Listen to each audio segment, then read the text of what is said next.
Thank you and welcome to the show this morning. The topic this morning is President Obama's energy plan. And of course, we're fortunate to have with us to talk about the President's energy plan, Dr. LSharpe.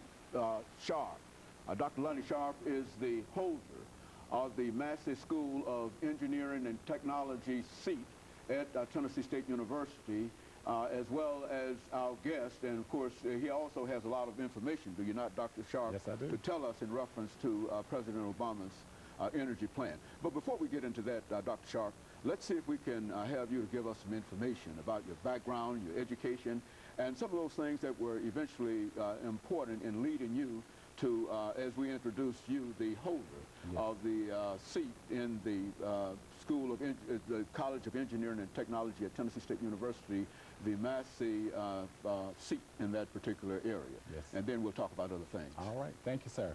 Again, my name is LSharpe, and I'm the eldest son of LSharpe and Lillian Sharpe. I grew up in Elm City, North Carolina. I grew up on a farm, and so I have a lot of experiences to talk about that relate to energy and my experience on the farm. One thing that I do want to say is that I finished high school in Elm City.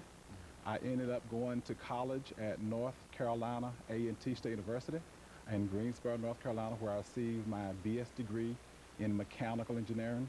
I left there to go to NC State. I was on a special program to get my master's degree in 1 year through Western Electric. They called it OYARC, 1 year on campus. And so I did that. I finished my MS degree in 1 year at NC State. And then I decided that I want to go off and become a professor. So I went to the University of Illinois, where I received my PhD degree in mechanical engineering. After receiving my PhD degree in mechanical engineering, I was in a special program to go back to North Carolina A&T as a professor.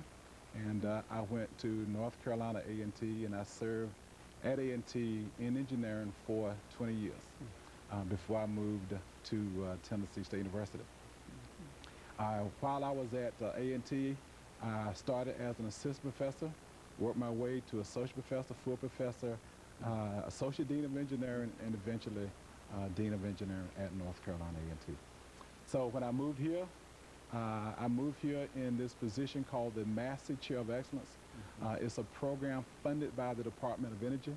The intent is to build the infrastructure in the environmental engineering areas at 9 historically black engineering schools and 1 school in Puerto Rico.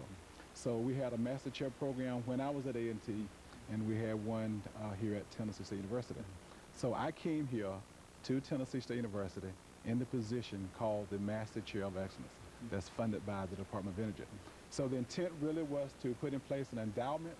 So you cannot endow university funds, so you cannot endow federal funds, I should say.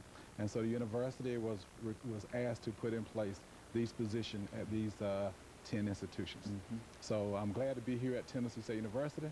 I've enjoyed my experiences over the years, and so it's been a good life for me. And of course, Dr. Sharpe, I think that only certifies what we've said in reference to having you here. Yes. Because with your experiences dealing with energy and infrastructures and that kind of information, I'm sure that you've kept up with what President Obama is trying to accomplish in reference to his energy plan.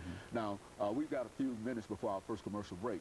Let's see if we can start by simply having you to sort of look at perhaps in an outline form for the next few couple of minutes, an outline form in terms of what this energy policy is all about.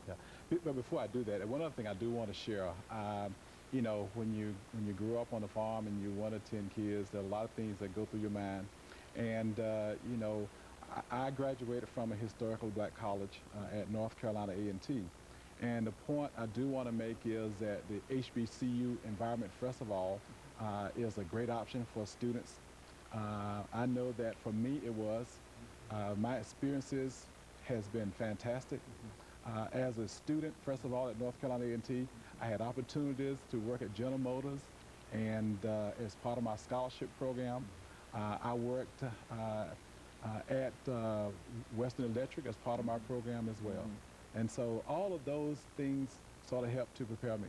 And the other thing that I'm really excited about is that I was a finalist for the astronaut program in 1984. And this was based upon my experiences and some of the work that I had done as a student and as a professor during my early years at North Carolina A&T. But anyway, I just want to share that with you as well. Very good. Of course, that's excellent information. Yeah. And what we'll do, we're getting ready for our first commercial break, Okay. Dr. Sharp. And what we'll do when we come back, we'll give you an opportunity to have free range Okay. in a real sense of talking about your experiences and what it really would mean in dealing with President Obama's energy plan. And of course, we'll be back with our audience. Have with us the holder